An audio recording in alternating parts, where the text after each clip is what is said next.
নমস্কার বন্ধুরা, নিকিতার রান্নাঘরে আপনাদের সকলকে স্বাগত জানাই। আজ নিয়ে এসেছি নতুন একটা রেসিপি ভিডিও নিয়ে। আজ আমি বানাবো চিংড়ি মাছের কষা এবং মশলা চিংড়ি। চলুন কথা না বাড়িয়ে রেসিপিটা দেখে নেওয়া যাক। এবং এই রেসিপিটা ছোট থেকে বড় সবাই খেতে খুব পছন্দ করবে। ভিডিওটি স্কিপ না করে শেষ অবধি দেখতে থাকো, আশা করি ভালো লাগবে। এবং অবশ্যই চ্যানেলটাকে সাবস্ক্রাইব করে পাশে থাকার অনুরোধ রইল। এবং সাবস্ক্রাইব এবং লাইক করলে মোটিভেট হয়ে ভিডিও করার আগ্রহ বাড়ে। এবার চলুন কথা না বাড়িয়ে রেসিপিটা দেখে নেওয়া যাক। এখানে দেখুন আমি চিংড়ি মাছগুলো ভালো করে পরিষ্কার করে ধুয়ে বেছে নিয়েছি এবং মাঝখানে যে শিরাটা থাকে সেটাও আমি ছাড়িয়ে নিয়েছি।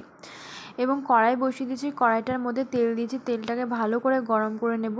তেলটা গরম হয়ে আসলে দিয়ে দেব 4 থেকে 5টা রসুন কুচি এবং একটা আস্ত পেঁয়াজ কুচি দিয়ে দিয়ে দেবো হাফ চামচ লবণ আর হাফ চামচ হলুদ গুঁড়ো দিয়ে পেঁয়াজটাকে আমি লাল লাল করে ভেজে নেব।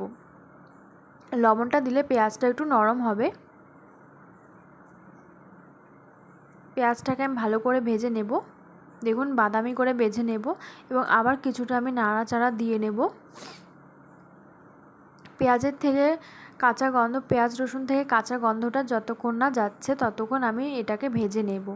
দেখুন এখান থেকে সুন্দর পেঁয়াজটা ভাজা হয়ে গেছে এবং আমি বেছে রাখা চিংড়ি মাছটাও আমি দিয়ে দিলাম। এবং একবারে পেঁয়াজ রসুনের সাথে কিন্তু চিংড়ি মাছটা ভাজবো, আমি কিন্তু আলাদা করে চিংড়ি মাছটা ভাজিনি, একবারে ভেজে নেব। এটা একটা খুব সহজ এবং জলদি রেসিপি এবং বেশিক্ষণ লাগে না। এই রেসিপিটা একবার করে দেখো, সবাই খেতে খুব পছন্দ করবে, অবশ্য বাচ্চারা তো আরও খেতে পছন্দ করবে। এবং এখানে আমি দিয়ে দেবো হাফ চামচের মতো কাশ্মীরি লঙ্কার গুঁড়ো দিয়ে ভালো করে আমি নাড়িয়ে নেব। এবং দেখুন চিংড়ি মাছে কিন্তু একটু জল থাকে, তার জলটা যতক্ষণ না কষে আসছে, দেখুন কষে কিন্তু তেল ছেড়ে দিয়েছে। এখানে আমি আদা জিরে শুকনো লঙ্কা বাটা, তার সাথে কিন্তু এখানে হাফ কাপ মতো একসাথে জল মিশিয়ে মশলাটা আমি দিয়ে দেব। দেখুন মশলাটা দিয়ে ভালো করে আমি মশলাটা সাথে চিংড়ি মাছগুলো ভালো করে কষিয়ে নেব।